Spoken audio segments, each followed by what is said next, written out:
Hollywood sign right in front of you. Driving up Gower. Alright, so we're at Hollywood and Vine. And right here, it used to be the Palace.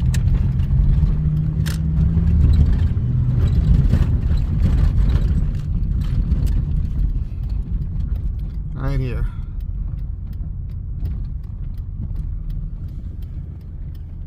And I'll tell you what, now it's apartments, so it looks a lot different. It looks like they turned this into condos or something. Oh, wait a second, it's right here. It's the building up ahead here. It's how long it's been since I've been here.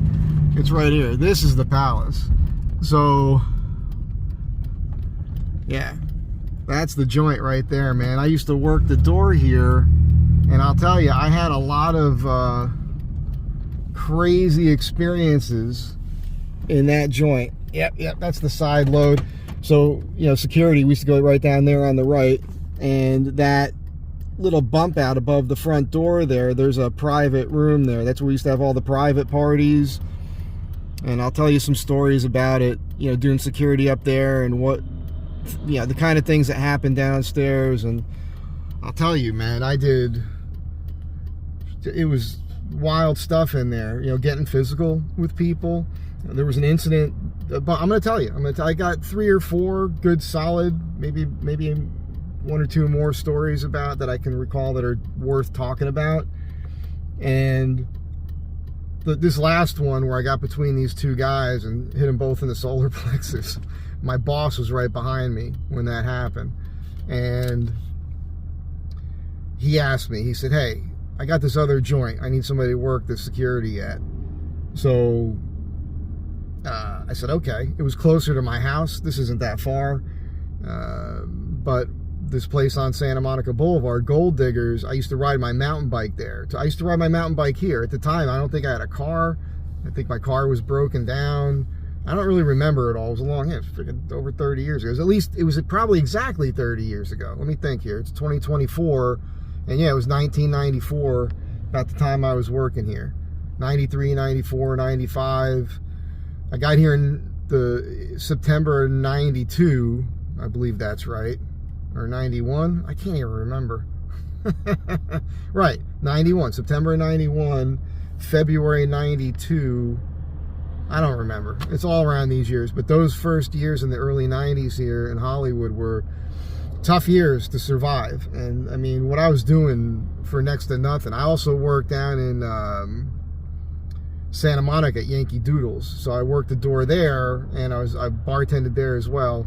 You guys might not know this, but before I got out here, I worked in the nightclub business at the Jersey Shore. So I was a bartender. I started working the door, working the floor, and I became a bartender. I already got into bartending school a few years earlier, or a year or so earlier. And then I ended up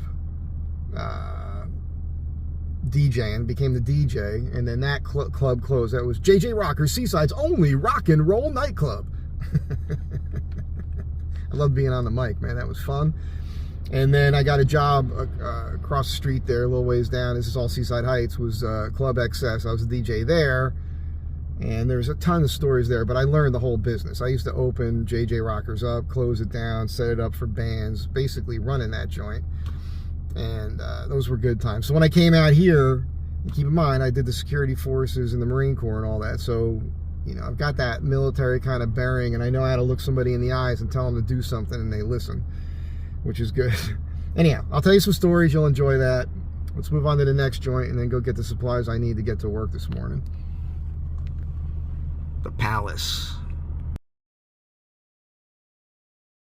So there it is, Gold Diggers. A lot of crazy stuff happened to me in that joint. A lot of crazy stuff happened. I mean, it wasn't just to me, it just happened. It's still there. I should pop. Oh shit. The door is open. Oh man, I'm tempted to walk in there, but I don't know. That would be crazy. It's Saturday morning. It's 10 o'clock on a Saturday morning and it's open. Oh my God.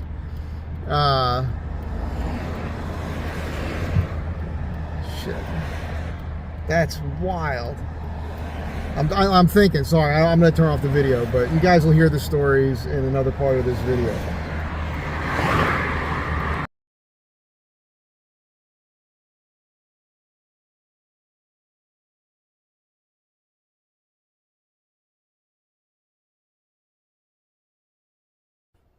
How you doing tonight? You'll see I already posted up a video this morning. It was the Cyclovia. It was right here, man. I had to go. New book. I got to find the time to read this. I do most of my reading in the van, like when I'm on the road doing my little trips, and I need to do more of them. The whole purpose of the van was to start doing more of that. Tonight we're going to talk about what I promised you the other morning, just talking about doing the bouncing thing, which started in Jersey, which I'm not going to get into. I'm not going to get into Jersey because you requested it. Apparently I'm more animated and more entertaining when I got a little booze in me. No cigar, because I'm in my pad. If I was at the house in Arizona in the backyard or out in the woods somewhere, different story. I might touch in a little bit with Jersey, just to explain what I came from. I don't know. The whole thing, the whole reason I'm even getting into this is because I got inspired by a photograph on Instagram. Disco Trash Vintage, I think it is. I think her name's Sarah, actually. A lot of Sarahs in my life. So she's got a channel, and she finds cool old stuff, and she sells it. I got this painting from her. What else did I get from her? Something else. I'm actually thinking about buying a bearskin rug from her, but it's a lot of money, and I don't really have the coin right now. She posted a picture and a little video of, well, you just saw it. I think I'm inserting the pictures before I start this part of the video. It's like a fiber optic lamp that changes color, and it just, boom, my head exploded with these memories of what you just saw, which was Gold Diggers, run by these Filipino ladies. So I was just running around the apartment cleaning up. And it's a couple pull-ups and whatnot. I have to do some more. I got to get back in shape. This is my first drink in a week. I haven't drank anything since I got back from Tacoma. You can imagine why. So Gold Diggers was an interesting joint, but I'm going to talk about how I got that gig. And I moved here. I had a bunch of experience working in nightclubs. I had run basically a club. I mean, I wasn't being paid to run the joint, but I could do everything in there. It was called JJ Rockers. I was a part of their crew about a week or two after it opened. Their security staff quit. A buddy of mine had a job there, and he came over. I was working out. I was wearing my Gold's Gym tank top. I was all jacked. He says, if you want a job, come with me. So I got hired, start working the door, work the floor. First I was going to bar back. I ended up tending bar. The guy who got me the job a year previously, he wanted to go to bartending school and asked me if I would go with him. He had been in the Army. We went to high school together. So I did that, not thinking I would ever tend bar, but here it was. Boom. First night, I was supposed to bar back, like a week into the gig. Now I'm tending bar. I eventually became the DJ, and I was opening and closing that joint. I had the keys, and I wanted to work every night it was open, so a lot of people would just want to be a bartender, just the DJ or whatever. But because I wanted the money, I wanted to work every night, I would fill any position that was open. So that's how I got my,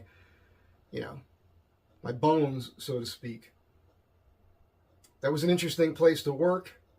I'll tell you a real brief story about that, because it was how I learned, like, my size issue and aggression. There's so much flooding into my brain. I don't want to go with all the background of how I got to where I knew really how to handle another body, throwing a body around. But this is one night, the bar is closing down, and I walk past this couple, lights are on, everybody's got to go home. I'm very polite. You got to finish up your drinks, you got to go home. As I walk away, they're mouthing off. The guy's saying some stupid shit, right? So I went over to this guy, Joe, who was a butcher by trade, And this was the 80s, man. This was like 1988.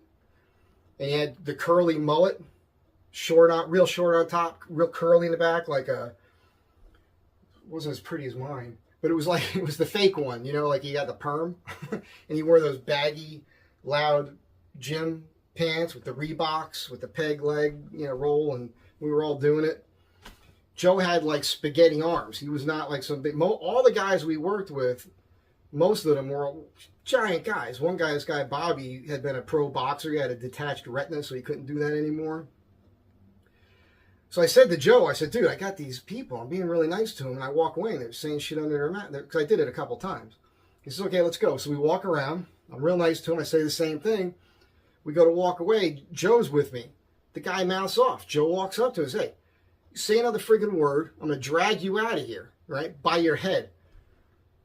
Joe goes to walk away. The guy mouths off. Joe grabs him by his head, rips him off the bar stool, drags him through the bar. The guy's girlfriend, attacks me. I'm deflecting arms. I got to pin her arms, grab her like this, throw her up on my body, carry her to the front door. It was a shit show. I'm making a very short version of that because that's not what I want to talk about right now. And that used to happen all the time. Fights in Jersey were pretty much every night. There was a brawl, it looked like a madhouse. It was it happened to me one time when I was in the Marines at the enlisted club. It was like a couple times. It was like that. It was like a saloon brawl in a Western. 20% of the crowd is going to get involved in a freaking brawl. It was insane. And again, I wasn't a big dude.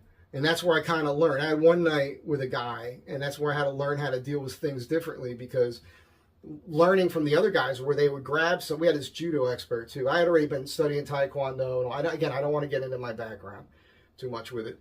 But, if you grab somebody, you pull them into them, if they don't know how to fight or what they're doing, and if they're drunk, they don't know how to deal with that situation. So you can grab them, you can pick them up, you can kind of walk them out. But because I was only 5'9", I was strong enough to pick somebody up, but I can't pick them up high enough to get them upstairs and things like that. One night a fight broke out, and this guy was swinging. I jumped on his back to get him in a Nelson, and he's literally just still fighting people with me on his back, like Yoda, like he was a friggin' Jedi, and I was on his back like Yoda. It was ridiculous. You like the Star Wars reference? And he had a lot of experience before I came out here, and I moved into this pad, and there was a girl who lived up front. And she had a girlfriend who was divorced, and her ex-husband owned a security company. I'm getting to it. He ran the security at the palace. So I go in there, and keep in mind, I didn't look like some kind of tough guy. I was pretty. I was a cute kid. I had some good size on me. Once you talk to me and you understand my background, where I came from, and having been the security force and Marine and everything else, like the guy felt comfortable with me. But what really sold him on me was watching how I dealt with these situations. And I was not afraid to be physical, because out here they weren't doing that. In Jersey, the bouncers weren't even paying attention a lot of the time. They were just talking to girls or their buddies, having a good time. Fight would break out. Then they get in there and just knock heads, literally throwing guys that they would knock out into dumpsters. And there are stories about guys waking up in dumps and having to walk out of the dump. And we knew guys that drove the dump trucks, and the guys that ran the county, the dump. They'd come in and tell us all these funny stories about guys waking up in the dump. Crazy. But here, it was mostly talking, trying to talk your way through it. So, I would sometimes get physical. By this time, I had already studied enough martial arts and everything before I even came out here, to where I had finally learned to not be as dangerous. So the solar plexus was my big thing. Hitting somebody in the solar plexus, the fight's over. So I'm just throwing that out there for you, all right? So I get this job working at the palace, and I'm just going to share a couple stories that I can remember off the top of my head here, because it was interesting. So you would walk into that place. There was a big kind of foyer room, and then there were these two staircases that went up to a landing, and there was a wall separating this front room from the back area. The back area, if you walked past those landings, there was another landing behind the wall where you're looking down over the big main bar, and the stairs went down to the dance floor. It's a big giant hall, basically, and a big stage at the end of the wall there. So we had concerts there and all that. And if you were still in the beginning, in the front room, you walked up those stairs, you can go up to a landing, and then you can go up these other stairs that went upstairs to this private room. And so that's where there used to be a lot of private parties up there. One night, I remember, this is one of the most, I saw a lot of bad things in nightclubs, but this night I think the guy could have died, maybe. I don't know what happened to him. It's likely that that's what happened. It was a porno party for adult industry. It's a funny thing that night. I had already worked there a while. These stories are not in chronological order, just how they're popping in my head. But there was this guy I was working with. They had us upstairs because we were the only two guys that they could really count on. He was like a Carl Weathers kind of guy. Black guy, really good looking dude, really jacked, and just a sweetheart of a guy. And the first few minutes of me and him talking, he was like, okay, I could trust this guy. I felt the same way about him. He had a great story. He told me a story. That night he told me this story. How he was sticking it to one of James Brown's girlfriends one time. He was much older than me. Black don't crack. You can't tell how old these guys are. And he was super fit, you know. So he was boning James Brown's girlfriend. James Brown shows up with his bodyguards, knocking on the door. She knows who it is. She tells this guy he's got to hide in the closet. He hides in the closet. James Brown comes in, sits down in the bed where he's trying to get with her, and she's coming up with one excuse after another why she can't have sex with him, because this dude's in the closet. And eventually, and I'm abbreviating this story, she gets rid of him. So that was just a funny story. So that night, we were kind of, there's a private room, and there's a I don't know, it's kind of like a balcony. It's kind of hard for me to remember it all, but there's this upstairs area outside the room, and the staircase is one on either side of this. I guess it's a balcony sort of situation. Anyhow, we're on either side, and we're checking people to make sure they can go into the party. And at this point, it was slow, and we were over here bullshitting. And I'm watching, and there's a few guys that are coming up the stairs that don't belong there, and they got, they're jarheads, they're Marines. I could tell by their haircuts. And there's these two jacked porno dudes coming down the stairs, and they bump into each other. The Marines are very cordial about it. They're trying to be cool, but the big porno dudes are, they're just douchebags, man. And I watched the whole thing happen. They start getting into it. I walk over, hey, knock it off. You guys get in any trouble here, you start a fight or anything like that, any more aggression, you're all out. And that's it. Now 20 minutes goes by, and I walk over to the other set of stairs, and I look down at the landing, and they're getting into it. So I run down, and one of the Marines shoves one of these big porno bodybuilder dudes. Right as he did that, I got behind him, and I threw him in a Nelson, and I started talking in his ear. I said, I fucking told you, now you're out of here. So I walk him down the stairs in a Nelson, get to the main room, go out the front door. I put my foot to his ass, and I kick him out the door. I turn around. Here comes 8 more Marines and the 2 big porno guys, the bodybuilders. I say they were, I'm describing them the way I saw them. They were really heavily jacked, and they were big guys. They all come out. They're not giving me any grief whatsoever, but these guys decide, that the whole group of them, without even talking, this is how these things happen a lot of the times. It was a man stuff. These 2 guys are going to go toe to toe. And they're right there, on the sidewalk, right in front of the palace. I'm standing there watching it. The other bouncers that had enough free time come up, and they're standing there with me. I scared them with my reaction to this, because they go toe to toe, and the Marine comes in, bam, bam, bam. And the big guy goes down, and this is the scary part, was the Marine took his boots to the guy's head, and he kicked him right in the side of the head, and that guy was not moving. And his buddy came over. Now, when that's going on, I'm like, yeah, fucking kill him. And I turn around, I'm looking at the guys I'm with, and they're looking at me like I'm crazy, because the adrenaline of it, it was nuts. And the guy's buddy, he grabbed him by his leg and dragged him down the sidewalk to the point where I couldn't see him anymore. That was fucked up, man. You kick somebody in the head like the way that guy, they all left too, by the way. All the Marines went that way. The other 2 guys went that way, and that was the end of it. It all happened on the sidewalk. It didn't happen in the bar. Thank God. Now, the other couple things I'll tell you, I'm going to tell you 3 more. Two of them happened on the same night. I don't remember who the band was, but keep in mind, these are just the things off the top of my head. Fill a friggin' book with this shit. I don't remember who the group was, but the audience for the group was a predominantly black audience.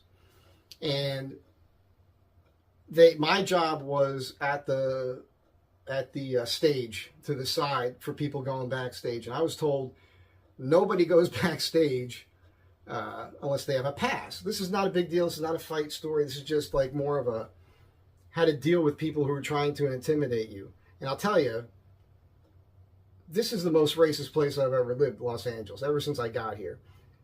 Any place else I've ever been, Jersey, New York, anywhere else in the country, all the people I was with in the Marines, everything else, if there was an issue, there's an issue. Out here, if you have an issue with somebody that's other than white, they instantly turn into a racial thing. And for some reason, people out here other than white seem to think that white equals weak.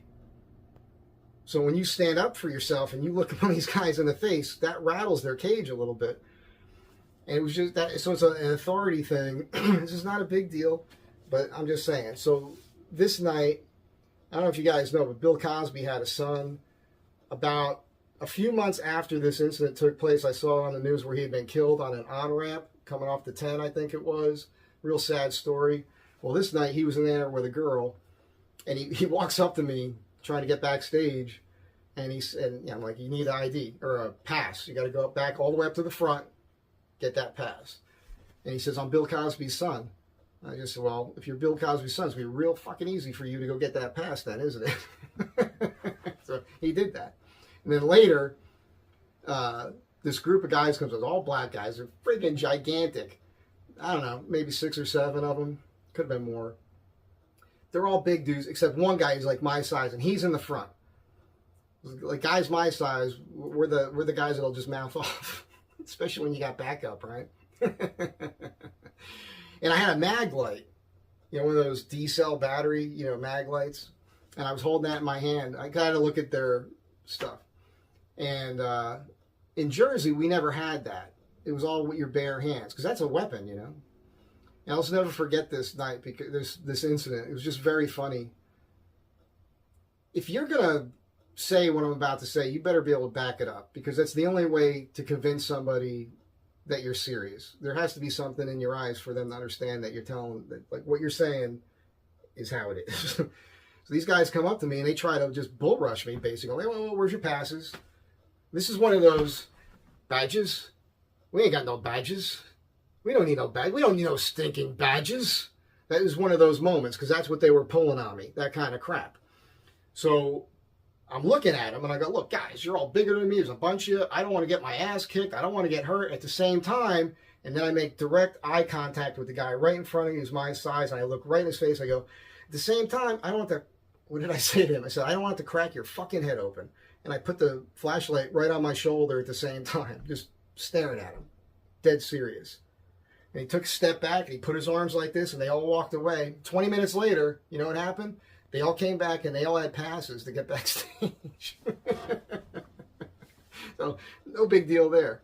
But this is the sort of thing, this next part is the superhero kind of shit that I would do regularly. This happened to me at Yankee Doodles. My boss saw me do these things and it was wild, man. And so it was one of those situations where these guys got in a fight. And it was the little landing balcony that overlooks the bar. And I was standing there with my boss talking to him, the guy who ran the security company. And I looked down, there's a couple, I don't remember if it was one, I think there was definitely stairs down, and there was a landing, and then those stairs went down to the dance floor. And I saw these two guys getting into it. And so I ran down, like I don't even think I said anything to him. I just reacted instantly. And I ran down at him. And so I'm getting close enough. I'm telling you, man, it's just crazy how your body knows how to do everything right. But I took a lunge and planted a foot, a few feet in front of me. It was right between them. And as I pulled forward, I lowered my hips. I got really low and I went, well, bam! I hit them both in the solar plexus as hard as I could. Punched right through them. Bam! And they both falling back, grabbing their stomachs, gasping for air. I'm like, hey. None of that shit here, man. I don't have to throw you guys out of here. I feel a thing on my shoulder, and I think it's one of their friends or something. So I turn around ready to react, and it's my boss. Like, he's looking at me like, dude, take it easy. Everything's cool. But that's when he hits me with, I got this other joint. I need a guy like you over there. And this was Gold Diggers. This is where I start working the door at Gold Diggers. This is going to be a short video. This is going to be a short video for you. There's nothing crazy. Because I'm not telling you all the old stories. I'm getting amped, though. I'm kind of reliving these moments. I can feel it. Gold Diggers. You saw it. It's over there on Santa Monica Boulevard. So these Filipino women working a joint. I used to ride my mountain bike there. They loved me. They thought I was adorable. So I'm working the door. It was a lot of blue-collar, poor-type people going in there. The dudes mostly. It was a dive bar, strip joint. Those things, there's not as many of those around anymore. That place is still there. It's blowing my friggin' mind. You saw the door was open. It was a Saturday morning. They could have been getting deliveries or something. I don't know. I should have gotten out of the car. I didn't think. I should have gotten out of the car. I was thinking about it. I should have gotten out of the car and went in there, because if that lamp had still been there, it would have tied this whole friggin' story together.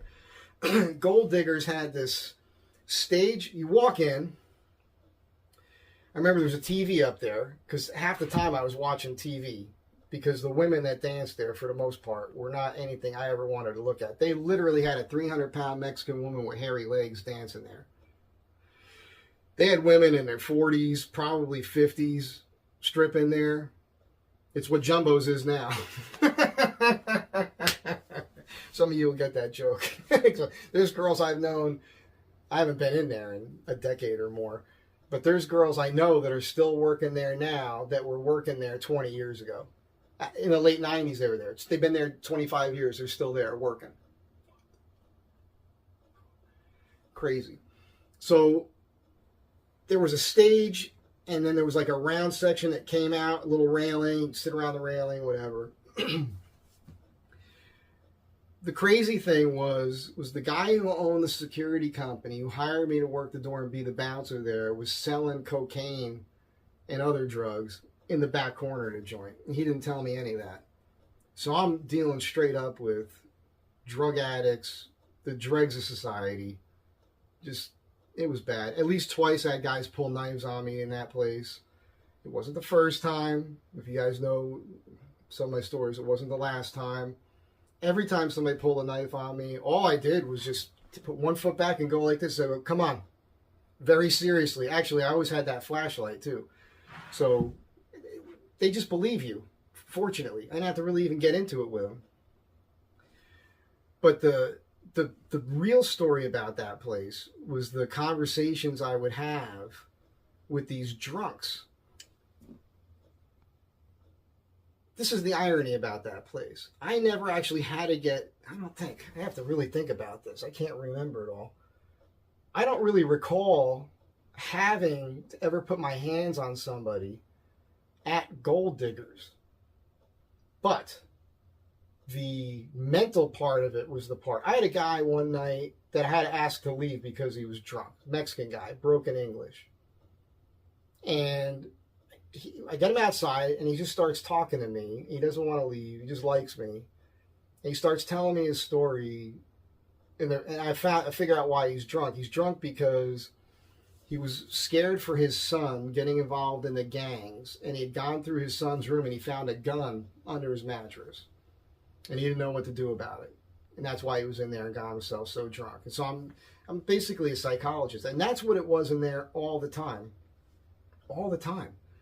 It was, if you're cleaning up, the lights come on at the end of the night, you're picking up bottles of beer, you're putting them on the bar, and now somebody wants to fight you because they had a sip left in their beer. It was insane. And I think you were making like $10 an hour. You're making like 50, 60 bucks a night to put yourself in a situation where people are pulling knives on you. It was stupid. It was ridiculous.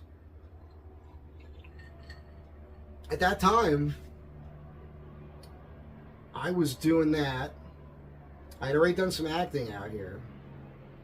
I was doing a lot of theater at that time. I was doing plays where I was doing like the sound and the lights and everything for the shows, like at the Tamarind Theater and the Attic Theater. We had a show there, and there was another theater over on La Cienega where I hung out with Norm, the comedian. Oh man, I'm sorry, but there's all these memories. Just like this morning, I rode the bicycle down Melrose. I'm having all these crazy memories, this crazy stuff that happened. I'll tell you a fucked up story that happened. I'm getting off the bar stuff. I'll try to get back to it. I just thought of this. It was Halloween. The worst things happened to me on Halloween. It was the morning after Halloween, and I was working at Brian Jeffrey's Design Greenhouse. And I get there early in the morning, and I park on Poinsettia there. Couple parking spots in down from Melrose, and I remember seeing this car drive past me. Didn't think anything of it, but I remember looking. I had made direct eye contact for a split second with a dude driving that car. He had his weird bandana thing on his head. I'm eating a bagel and I got a coffee. It's killing some time before I'm going to go into work. A couple minutes goes by and I sense something, and I look, and at the passenger window I see this big dick, and this guy's stroking himself right there in the window. And I get out, and it's that guy. That's all it takes for these dudes, man. A split second of eye contact, and that guy thinks you want it. And I get out of the car, and I go, you, and I started saying some things that I won't say here, but it was crazy. And I scared the hell out of him. He just ran away. That would happen all the time here, man. All the time. I lived in West Hollywood when I first moved here. I couldn't walk down the street without dudes of nice biceps, baby. It was crazy, man. And every time I would tell the story to women, they go, now you know what it feels like to be a woman. That may be so for some women. I've never been that way towards women. Never. So it was crazy. This whole place is crazy. I might have given you guys too much build-up for the nightclub stuff because I can't remember. I know that I had a night one night. It was my last night working at Gold Diggers, where I've always been very good at bad situation. Some guy's talking a bunch of crap, trying to start a fight. I get right there. I look him right in the face. I say, shut the fuck up, and walk away, giving him an out. Boom. It always works. It's never not worked. That has never not worked. It has always worked for me. And that's happened to me dozens of times. Dozens of times. In my mind, as I'm saying that, I already know what I'm going to do to them. I already know. It's already over. If it's going to get physical, it's over already. I know this guy's going to be gasping for air, or something's going to be broken on him. You know, it's going to happen. I don't know if they can see. I don't know how this works. It's like a Jedi mind trick, but it has always worked for me. But this one night, it almost didn't work. And it was a scary moment. Of course, I didn't show it. But there was a couple guys in there. It was a beer thing. It was a beer thing. And he got so upset about it. And I was trying to be cool with him. And then he started getting kind of menacing. He was not a loudmouth guy. And those are the guys that you got to be careful with. Because that's like me. I'm not a loudmouth guy. I don't bark back. A bunch of crap like that. And now that I'm thinking about it, I never really thought about it since then, I guess. But he was kind of a me type of guy, I guess. Because I did that. You know, I was trying to be cool. He started getting tense with me. I shut him down the way I always do. And then he's looking at me, and he starts moving in a way like he wants to get physical. And I did the same thing. It's like, here, we're going to go. No fear. I'm ready to go. And it was 3 of these guys, but it was the one guy. He had 2 buddies with him. But it was the one guy. It was the guy I was really focused on. The other guys didn't seem like they really wanted anything to do with it. But I just remember this thing going on between us and him making the choice that it wasn't worth it. And I did have the flashlight. I mean, I would have cracked his head open like a melon. If that's what you got to do. That's what you got to do. And that's when it hit me. Like, I mean, you're sitting there going, "Darn, I should have hit you a long time ago, a lot earlier." That was the night for whatever reason, where everything, I did the math in my brain. I'm making how much money? I'm putting myself in a situation where I could get hurt or dead, or I got to hurt somebody, or which could easily possibly kill them too. For what? For what? So the guy can sell drugs in the back corner and feel safe because I'm there? No. I was like 26, 27 years old at the time. It was ridiculous. So that was my last night doing that. My last night tending bar, I went back over to, I guess I was probably still working there at the same time, Yankee Doodles. And it was the night that Mike Tyson bit Holyfield's ear. That was my last time professionally tending bar.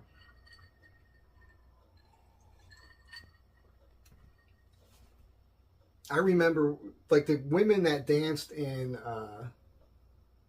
at Gold Diggers were so not my thing. Like, I didn't want to. That fried green tomatoes was on the TV screen, and I remember getting choked up, really being engrossed in this film with a bunch of naked old ladies, basically hairy, fat old ladies dancing. I've been paying attention. That's how bad it was. Here's a funny story about it. There was this friend of mine, AJ. This guy, 6'4", deep voice, real handsome guy. He had like a 38-ish, in that range, Porsche little Spider type convertible, very rounded. And then he had a 64 two-door convertible Cadillac. So we would cruise around Hollywood in those two cars. And he lived in West Hollywood. And AJ was a cigar aficionado. He used to take me to this joint called the Cigar Joint over here on Beverly. Every Tuesday night we went.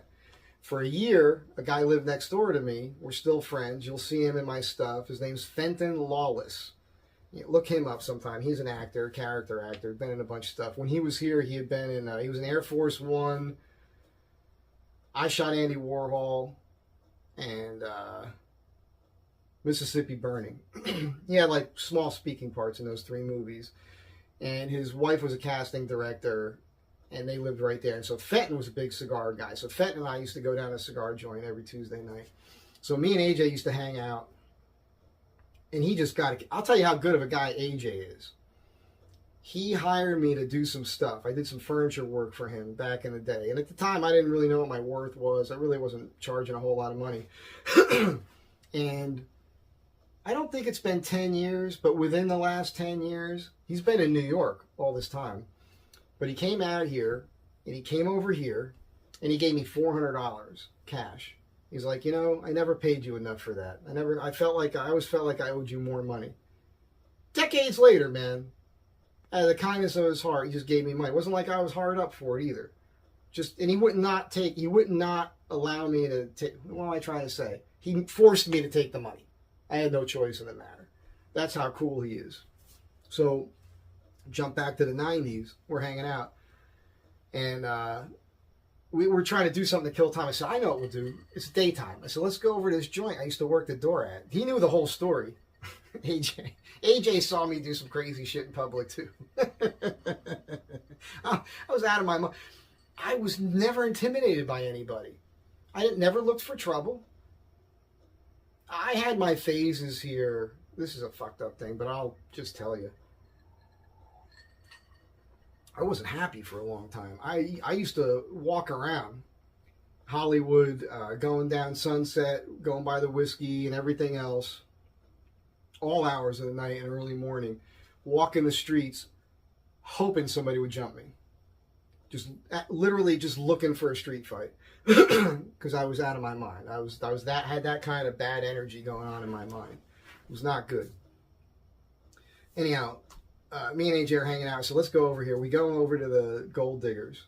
We go in there, and I hadn't been in there in maybe a year, something like that. And as soon as I walk in, all the ladies come running up to me and hugging me. We love you. Where have you been? We miss you so much. You were our favorite guy. Blah, blah, blah. There was never any trouble when you were here. You know, all the good stuff. And one of them, and I don't know how old this lady is, or was at the time. I mean, she had to be in her 50s, but she was hot, man. She was hot. She looked great. She was Filipino. So she says, come over here. She's on the stage. She's doing her freaking shtick, man. And she's wearing nothing at all except for a G-string. So me and AJ, we get beers and we sit down, and she's doing her thing. I mean, she is literally, she's she's talking to me, asking me what I'm up to, what I'm doing. She sized me up as a good guy. And so she's laying back. I'm sitting right here. The stage is right here. Her crotch is right here. She's doing this thing here. She's got her legs spread. Her crotch is literally, this is like the Sasquatch story. It's literally less than 4 feet away from my face. It's probably like 3 feet from my face. And she's saying to me, as she's holding her ankles out and manipulating her parts of her body, she says, I'm giving you my daughter's phone number. I want you to call my daughter. I want you to take my daughter out. And I'm like, I remember leaving that place and saying, AJ, because she did, man. As soon as she was done with her routine, her time was up, she went over, wrote down her daughter's phone number and gave it to me. I walk out of this place like, I can't call her. What am I supposed to say to her daughter? Yeah, I was staring at your mother's crotch when she told me I should call you.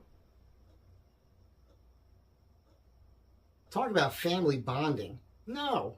It's like a porno story, like a real life thing that could have happened there. It's crazy. These are the people I was surrounding myself with. I'll tell you what, birds of a feather, man.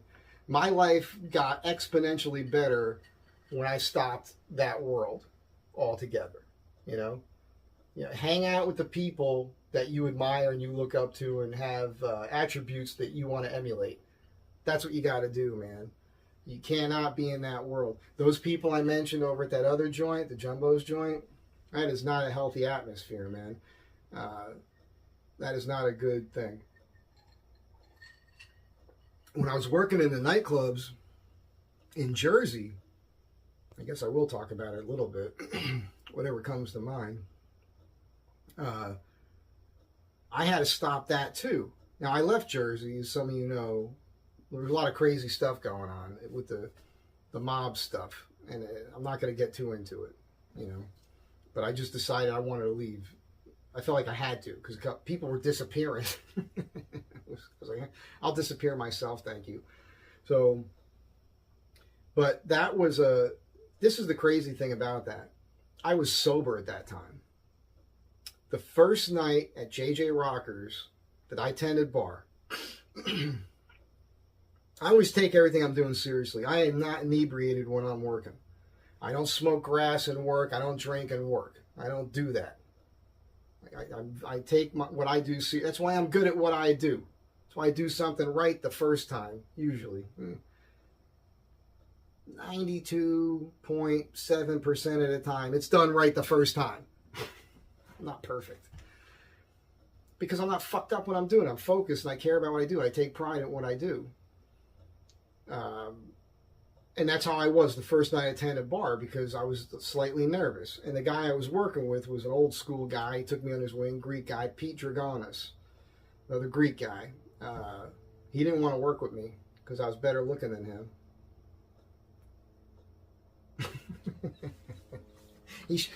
There was another bartender who was supposed to show up that didn't show. I was supposed to bar back, but that bar needed 2 bartenders. It was the biggest bar in the club. It was a big round bar right in the middle of the dance floor. You guys remember if you were JJ Rockers. And Pete comes walking down the stairs. He sees me back there because I don't want to work with him. I'm like staring like, that's not my call, dude. Michelle put me in here. She was the boss's daughter. I'll tell you a little bit about this. I'm going to talk about this. Fuck it. I have no idea how much time has gone by. So he looks at me, he goes, what's in a fuzzy navel? Peach schnapps and orange juice. Okay. Pete, that night, we probably made $600-800 in tips. I think he gave me like $150, something like that. And that became the dynamic there. The boss liked it. Pete actually liked it. And the crowd liked it. Pete was people had money, man. That was another thing. In Jersey, we made bank, man. Out here, as a bartender, didn't make as much money because in Jersey, people drank more and spent more. And out here, they're all health conscious. The worst place to be a bartender is California. You want to make money? Be a bartender on the East Coast, man. You know, or maybe some small, not super small town, but some tourist town where there's a dive bar and people are in there to have a good time. Yeah.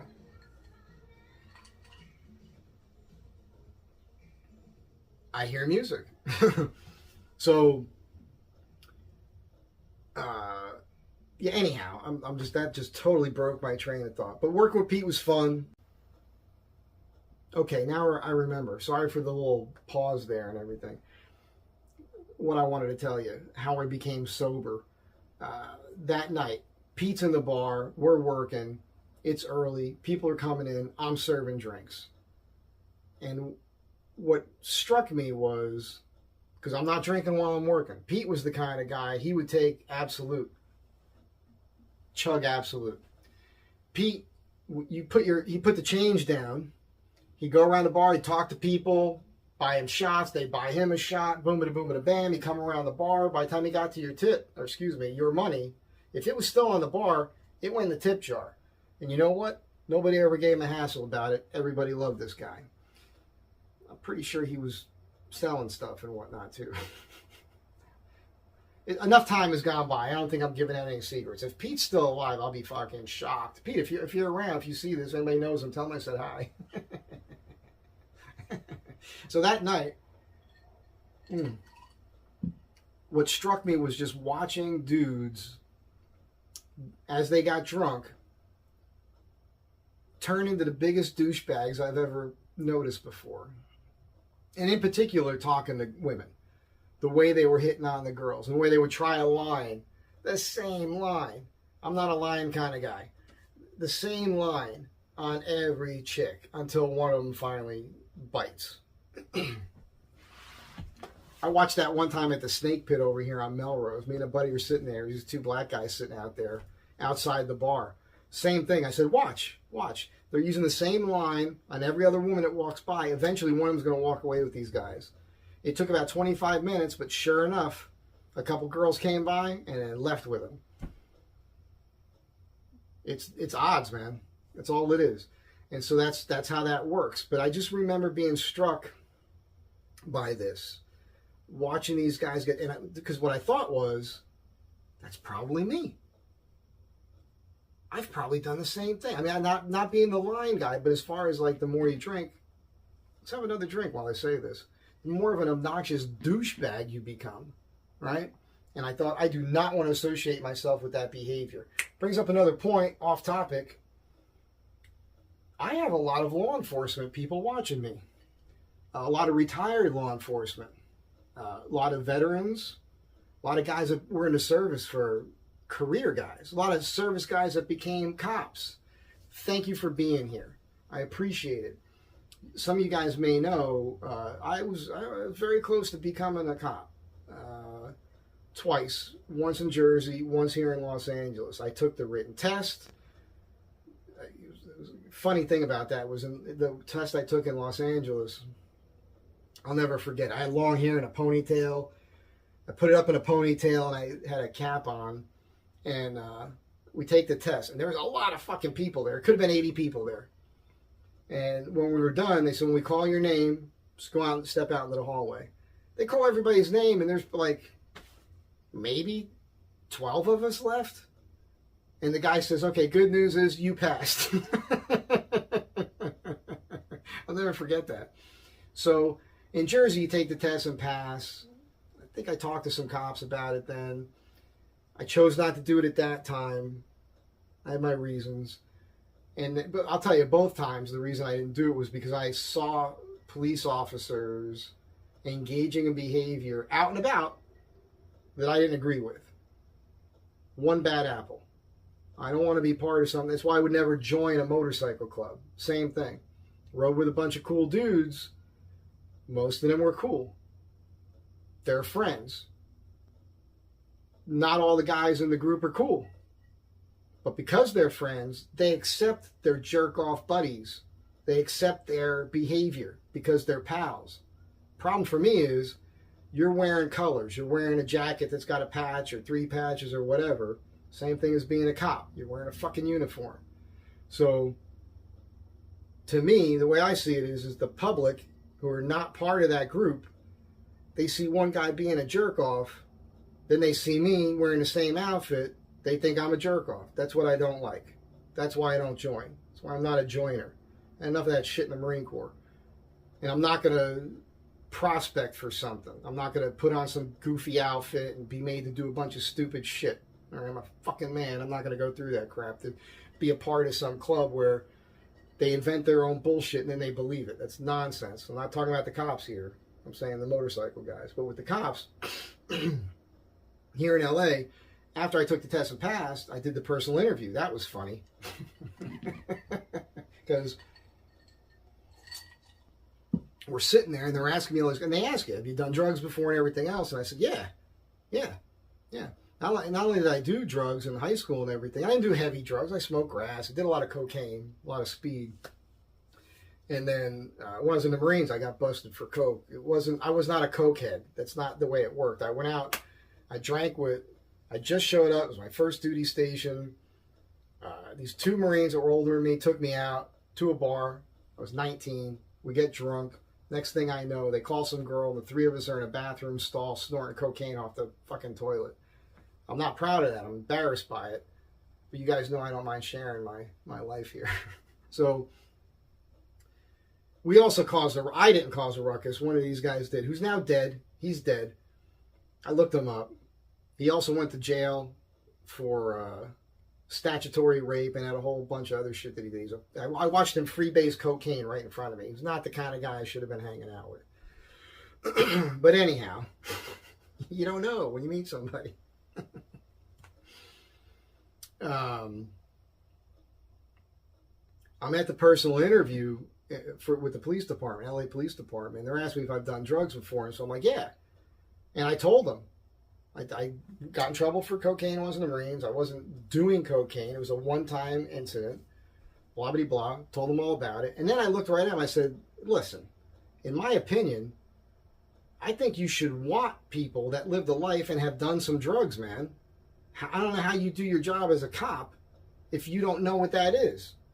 If you don't know what those drugs do to people. If you don't know what it is, what it tastes like, what it looks like, what it smells like, how people react to it. I've got life experience that could help me on the job. Passed. No problem. They actually liked hearing that. I was set to go. The thing was I was I don't know if they were classes. I remember taking notes, but I went to several of these, I don't know what you'd call them. Maybe they were classes. I don't know. But they're basically kind of like prepping you for the idea of being a police officer. They're really telling you what the job is about. And the one thing that stuck with me, it really bothered me, was they were telling you that, this is what I remember. Maybe it's not the same now. I don't know. But the way I remember it was, they said 70% of what you're dealing with is domestic disputes. And I really thought hard about that. I didn't want to be involved in people's personal shit that way, I wanted to be like 21 Jump Street, man. I wanted to do what you can't do. You can't be a cop and just do undercover like Serpico, man. But that's what you want to do. You want to bust real scumbags, man.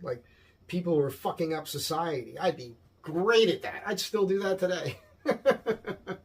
Real jerk-offs, real scumbags. Those people.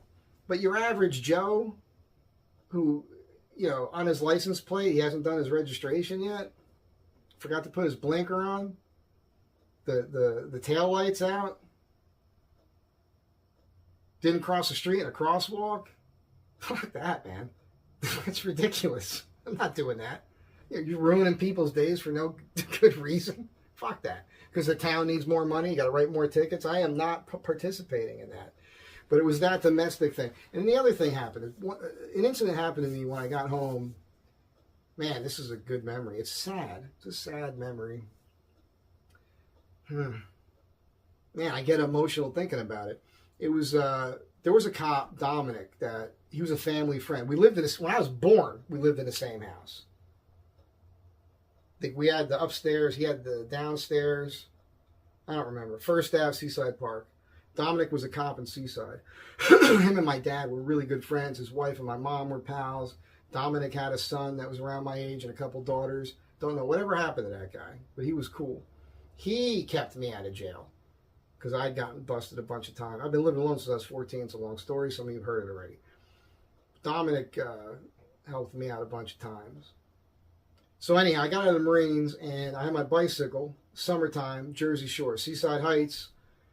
Dominic, at the time, you could ride your bike on the boardwalk. They weren't Nazis about it like they are today. Dominic sees me on the bike. He says, Mike, we got a lost girl. Little black girl. He says she's a little deformed or whatever. He kind of described her like that to me. He says, she's probably scared. The parents are nervous. Can you ride up the boardwalk for me and find her? You know, make her feel safe or something. Start walking her this way, whatever. Okay. Well, I found her.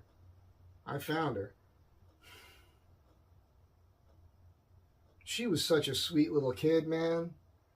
She had claw hands.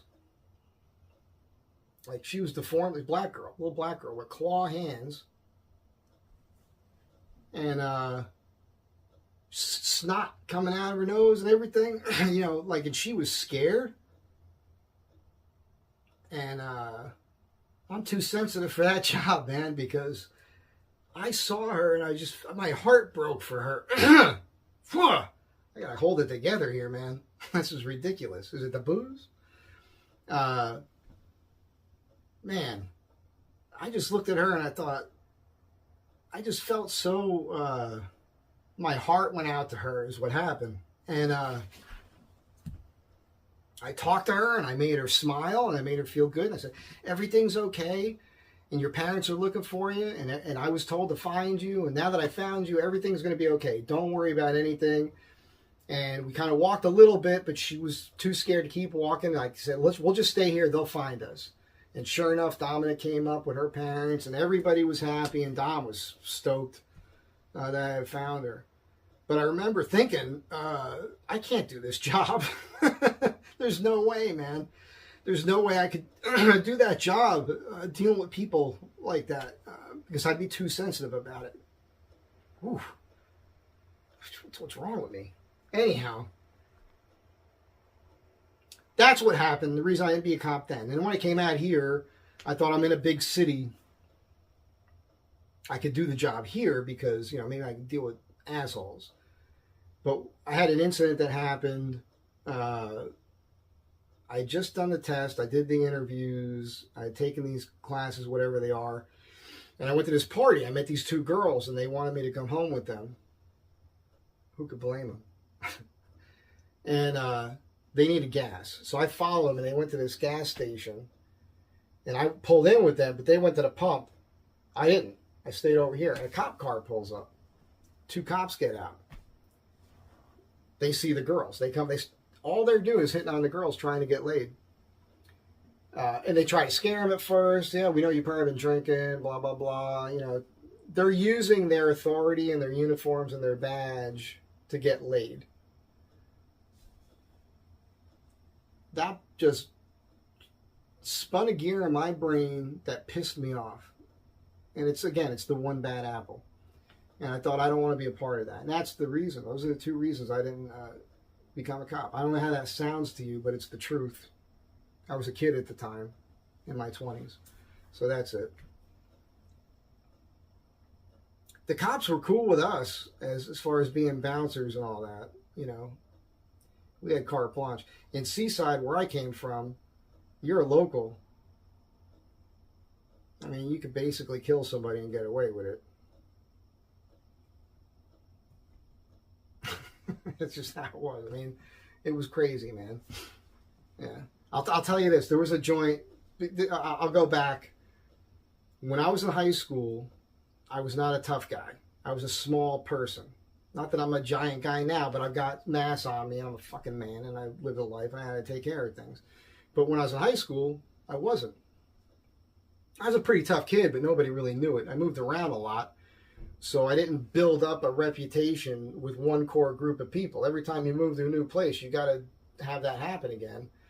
And I got in so much trouble before I got there that I had this deal with my dad where I was living alone. I had to keep my nose clean. The deal was go to school every day, get decent grades. stop getting busted. A couple of years earlier, it was with a guy who burnt a store to the ground. And I think I've told you guys before these stories. I was a juvenile delinquent. I was out of my mind. But there was this group of dudes that were football players, big guys, and really good friends. They were really tight. And they became bouncers at this joint. You guys, if you guys are watching this and you're from Jersey, you know who I'm talking about. But they worked at this place called the Bamboo. And at the time, the Bamboo was a shack. The Bamboo expanded to be a 2 or 3 story nightclub that took up an entire block. It was insane. But at the time, it was a friggin' shack. I get home from the Marines. I'm still pretty young. I didn't do my 4 years. I got in a lot of trouble. We know. So I got out of the medical because of my ankles kind of were a problem, and the training just made it worse. It's a long friggin' story. Some of you know the whole story already. So I come home, and I'm 20 years old, and I'm dating a girl, very popular. I think she was a senior at the time in high school. I was 20. She was 17, 18 years old. Not that big of a deal. Her brother and I are still best friends. He did like 27 years in the Corps. Doesn't matter. So this is good because this story goes into another story. God damn, this might be too long of a video. I apologize because I don't think it was that good coming up to now. But there was this one moment I'll never forget. She had a house party. Her mother was out of town. That's what you do. Parents are out of town? Have a friggin' party, man.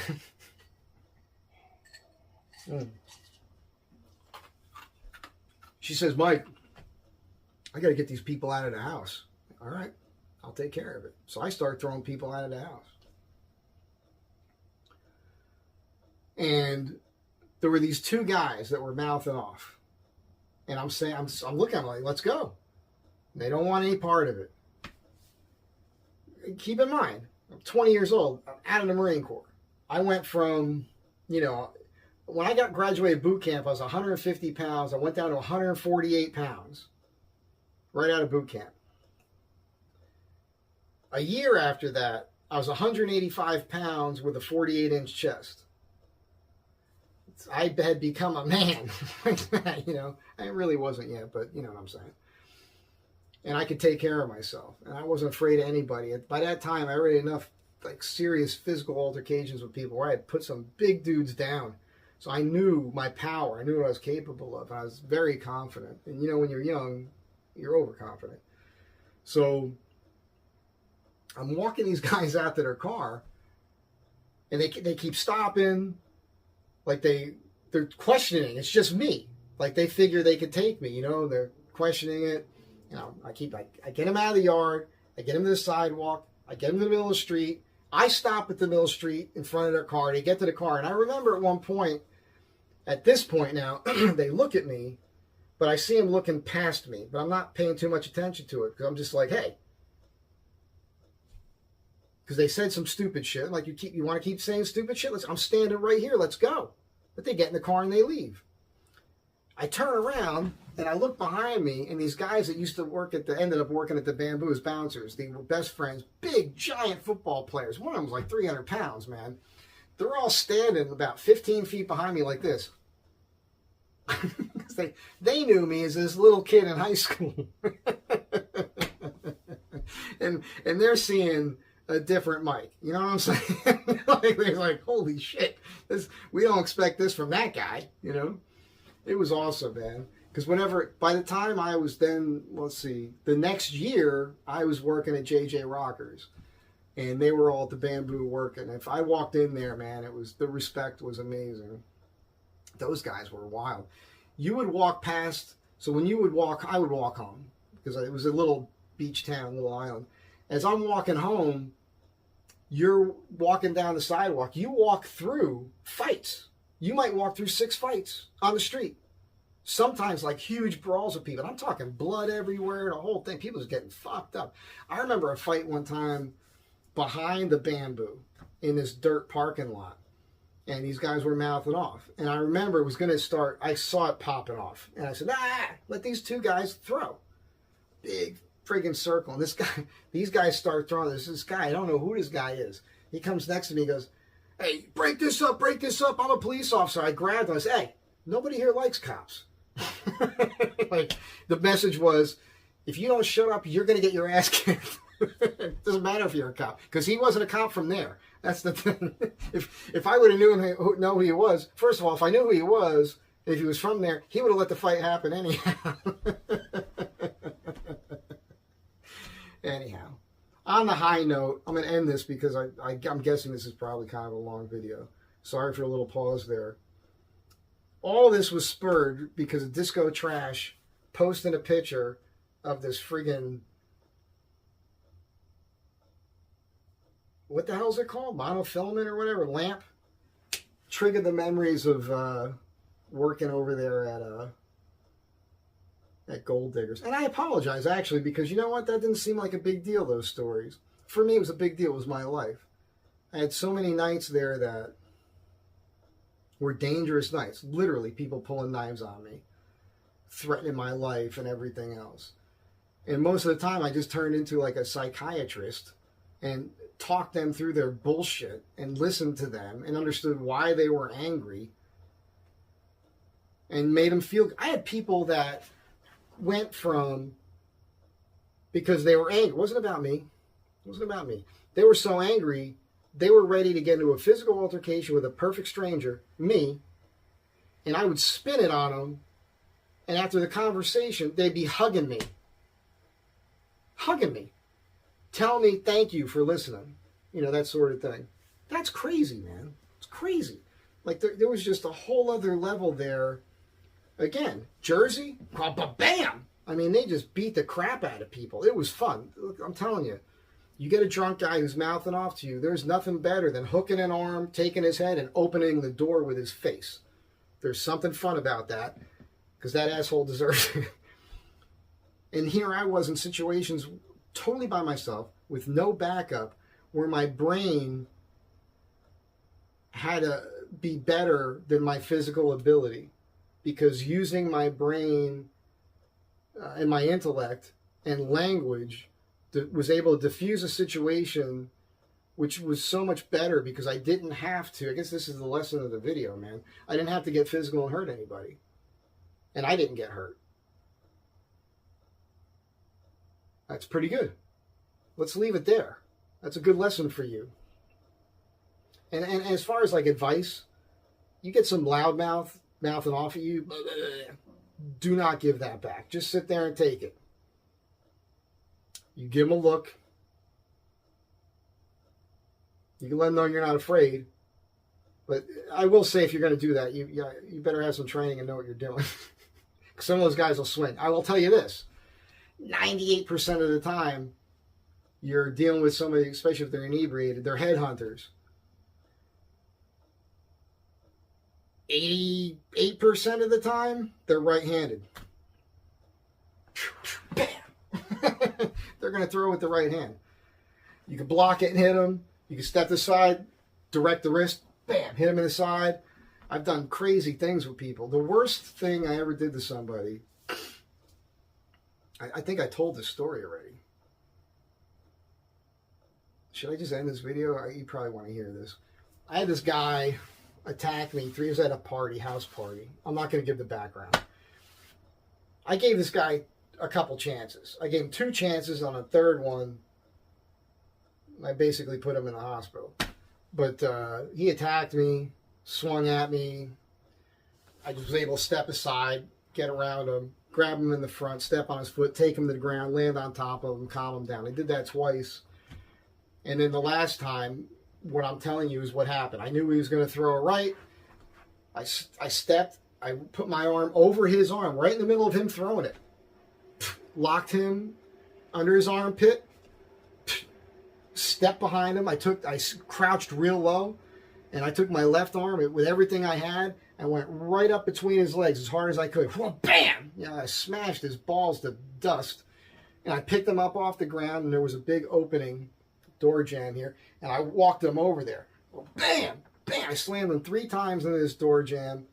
Threw him down. As I threw him down, I grabbed him by his face, moved my hand up. Bam! I threw him on the ground and beat his head into the ground until he passed out. Sorry, it's a little over the top here, but that's what happened. In the morning, he went to the hospital. His head was split open, and I broke 3 of his ribs. And I do not feel good about that. But I didn't throw a single punch. No, I'm just saying. Anyhow. You guys got me friggin' thinking about all kinds of crazy stuff right now. I'm going to end it there. I want to stop it on the higher thing. If you guys can talk your way out of something, that is always the best way. Because, you know, I'm not going to get too much into this more now. Because other bad things happen, and then you got to live with that stuff, man. If you really hurt somebody, that's something you got to live with. So if you can avoid that, avoid it. But I do recommend that you take care of yourself and you train and you know what to do just in case you're ever in that position where you need to be that person. Always be nice. Always be a good human being. I always tell you, be the best human being you could be and be really kind to one another. However, when it's time to not be nice, be very not nice. Those times happen where you have to be very not nice to save your own ass or somebody else around you, family, whatever. I'll also give you this little tip here. Every girl I've ever gone out with, I tell them, because it's happened. It's happened. If we're out somewhere, we're walking down the street or something, and somebody mugs us, you run. I might even say, run. Not looking at you, looking at him. I'm looking at this guy and I'll go, run. I want you to react because I want him to look at you because that split second gives me the time to deal with this asshole. I want you out of there. The girls I've gone out with will tell you I've done that because I've been in those situations where they don't run and now I'm fucked because I'm nervous about them. I care about their safety. I don't care about my safety. I care about their safety. All right, that's it, man. I'm done talking. I'm working up a sweat here. You got this conversation with my friggin' phone has brought up a lot of emotion, like to the point where it's raised my body temperature. See that or the booze. I'm done. I'm gonna make some dinner.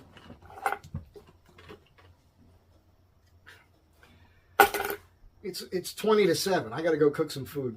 Have a good night. Thank you for being here. Be kind to one another. Sorry if this rambled too much. I hope this wasn't too far off the rails. I hope you'll come back for another one. Do I owe anybody any apologies if I say anything terrible? Let me know. I'm sure you will in the comments. Have a great night.